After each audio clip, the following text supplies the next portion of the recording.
So I don't know if any of you guys have ever had this thought where you're suddenly magically transported to the Middle Ages or something and you're forced to survive. And I have these thoughts often, like, could I make beer? Could I make paper? Could I make metal? Like we take a lot of things that we have for granted.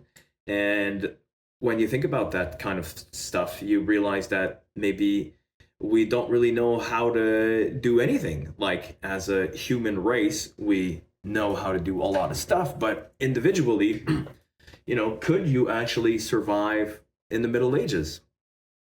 And I thought of making a video like that, something a little different, And my thought was, like, how can I relate this to gaming? Because I'm a indie game design channel, and just for fun, I started thinking, what about if we like turned that idea on its head and talked about gaming in the apocalypse?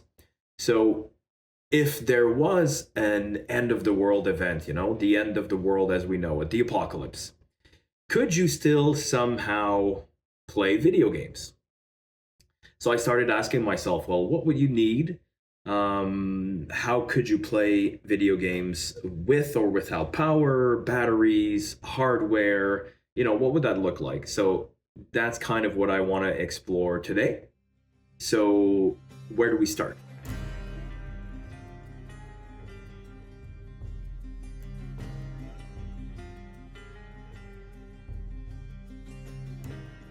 Okay, so let's start with power. I think that that's a good place to start. But before we even talk about how you're going to get electricity, let's set some general like boundaries of what our apocalypse looks like.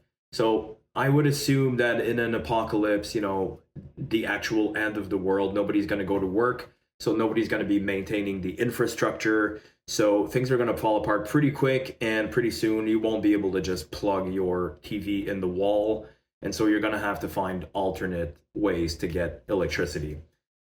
Nature's going to reclaim everything fast, but I think in the first few years after an apocalypse, you'll still be able to like salvage solar panels and stuff like that that could still be working. So let's start there and say I think the main sources of energy would have to be, like I said, solar panels. You could scavenge solar panels, abandoned solar panels. I don't know that that would be your primary thing. I'm assuming if the electricity goes down, pretty much everybody will think of that and try to scavenge solar panels, and that could maybe potentially put you at risk from having some raiders come in and steal your your stuff if they see nice solar panels on your house or your hut or whatever you're living in. Next up would be, I guess, power generators, gas power generators, but that probably wouldn't last you long. And I'm assuming in an apocalypse, your primary, things would be food and shelter and safety for you and your family. So you probably want to keep your gas or your generator working for the important stuff. But could video games be that important to you that you're willing to sacrifice your gas and your generator for that? Maybe, for a lot of us listening to this kind of content, you'd probably say, hell yeah. So I don't know. There's also hand crank generators. You've ever seen those little radios where you can crank them up and generate power? Maybe you could like power some sort of USB device or a simple thing, like maybe even a switch deck. But what a switch deck? I mean, a Steam Deck or a Switch, I guess. Could those things be powered by could those things still work if the internet went down? That's a good question. I don't know. Let's look into that. So you could also use you ever seen those bicycle power generators? If you manage to like, if there's some engineers out there who can plug in some electricity to a bicycle, or charging a battery with a bicycle, but you'd probably burn more calories than you'd have time for gaming with that device. And next up, maybe I guess batteries. Could you scavenge enough AA batteries? Would those be available? I assume like once the apocalypse happens, the first thing people are going to go for are essentials like batteries and stuff like that. Actually, no, probably not. Probably alcohol and cigarettes, and then the important stuff.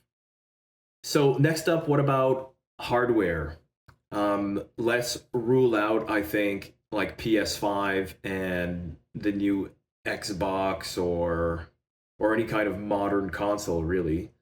Um, Maybe a PC, single player games PC. If you had some games installed already on your PC, but obviously you couldn't use Steam. So if your game needs Steam to run, then probably PC's out of the question too.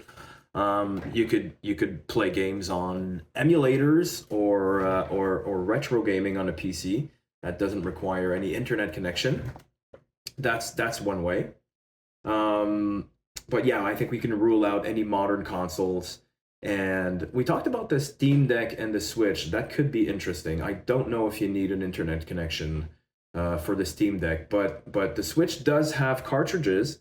If you could somehow manage to charge it with a hand cranked radio or a hand cranked battery, then you could probably still play Switch by charging it via USB. I don't think you'd be able to fix it if anything ever happened to it.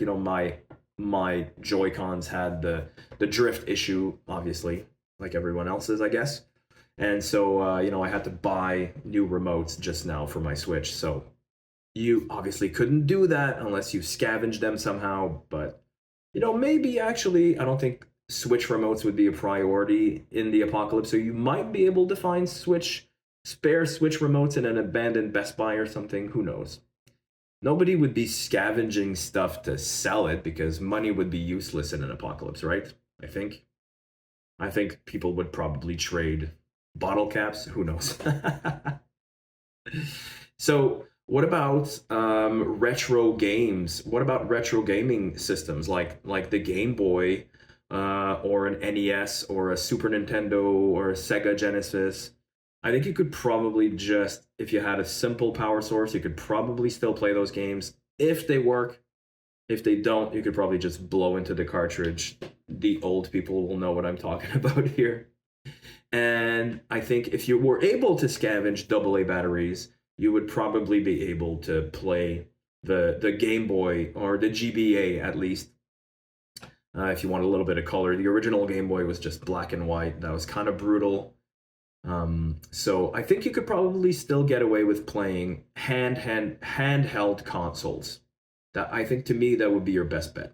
If you did want to play Super Nintendo or NES or something that requires a television, then you would need to find some TVs that could be adapted to those systems. And I mean that rules out any modern TV too, because they don't even have those yellow and red and white, the triple ports. I forget what those are called. I think they were called SVGA cables, maybe. For those of us who are maybe older than 30, we probably remember the Super Nintendo, at least, with those three colored cables that you would plug into our CRT TVs. That's what they were called, the big boxes.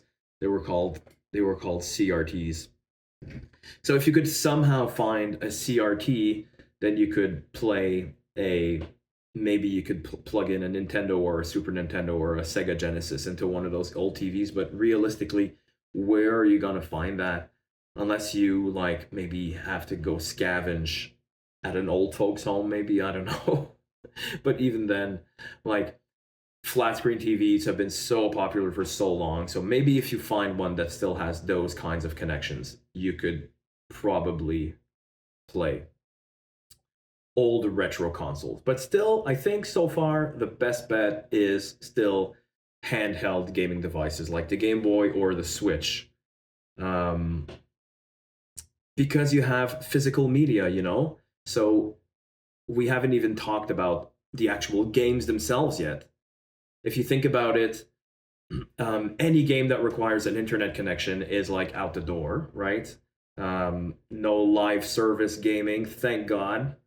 So you would have to have physical copies. That would probably not be the top priority for most people in the apocalypse. I think they would probably leave their physical game copies at home once they evacuated. So that might be, you might be able to find some physical copies, some CDs. If you had like a PS3, maybe you could probably get some games, but again, you'd have to have power and compatible television, and you could find Switch games. You could find what else? What else is physical? Cassettes, old NES and cassettes. So even if you did manage to have batteries, power, a retro television, a retro console, you would still need the physical media, which is asking a lot in the apocalypse. So looking back at all that, unless you have really a hand crank radio, or I keep calling it a hand crank radio, I mean a hand crank charger, generator, let's say, with a USB-C connection that you could plug a switch to when you had physical copies of the Switch that had working Joy-Cons, then maybe you could play video games in the apocalypse. Okay, so we've covered the basics of power and hardware and physical or digital media, the lack of digital media. So let's talk about the human element in gaming. Like, how are people gonna come together and play video games? I think that in the apocalypse you would need some sort of hobby to keep busy, or something to take your mind off the pain of, constant survival. There's a lot of stuff we take for granted, like our safety, our security, our availability to resources, constant resources. If those things are all out the door, I think that people are going to be desperate to take any kind of relief. So maybe getting together and playing video games together would actually be kind of a good thing in the apocalypse. So maybe people would be willing to sacrifice a bit of their gas to, like, to power the generator, to have like a little party. I'm thinking, obviously, there's no Wi-Fi, there's no Discord, so it's gonna have to be like local multiplayer, like a LAN party. Remember those? People get together and just like play GoldenEye, like we used to with our N64 controllers. And you have to like look at your buddy's screen to kind of see where he is, that kind of stuff. Or maybe even if you did find some Game Boys, games like I don't know if any of you ever played games like Golden Sun, like old RPGs, like Pokemon-esque RPGs, or even Pokemon, where you could plug the Game Boys together and exchange Pokemons. So maybe it would be like I was gonna say maybe it would be a good thing. I don't think the apocalypse would be a good thing, but maybe it would be like a revival of old school gaming, like the ones we used to, the kind of gaming we grew up with, where we didn't have to buy season passes and stuff like that. Wouldn't that be kind of cool in a way? I guess a little silver lining to the apocalypse, or to gaming in the apocalypse, maybe. Sure, maybe raiders are going to be knocking at your door, but you'll be too busy arguing over who gets the golden gun. So at least there's that. So another funny thought also occurred to me, that maybe you could have like apocalyptic challenges in gaming, like for example, speed running. Imagine speed running a game, but on a like Dark Souls, for example, or Sekiro or something, and seeing how far you could get with a low amount of fuel. So then everybody would have their like little ration of fuel, and then whoever gets the furthest is the winner, kind of like an apocalyptic version of speed running or something like that. So I guess what I'm trying to say is that gaming in the apocalypse isn't just about having fun, it's about reconnecting with something that we lost, and reconnecting with our humanity, because video games are, their stories, their creativity, and more importantly, they create connection. And I think in the apocalypse, that is something that we would desperately need. So, what do you think? Do you think I covered all the bases of gaming in the apocalypse? Do you think we can do it? Do you think we could scavenge power, hardware, physical copies, get together, and still have fun? I think so. I think it would be doable. I think it would not be a priority for everyone, which means that there would be a lot of games and gaming consoles left behind. So it's a possibility. So let me know what you think in the comments, and please like and subscribe to help me out, because even in the apocalypse, you'll still need something to watch if YouTube still exists. I'll see you in the next one, guys.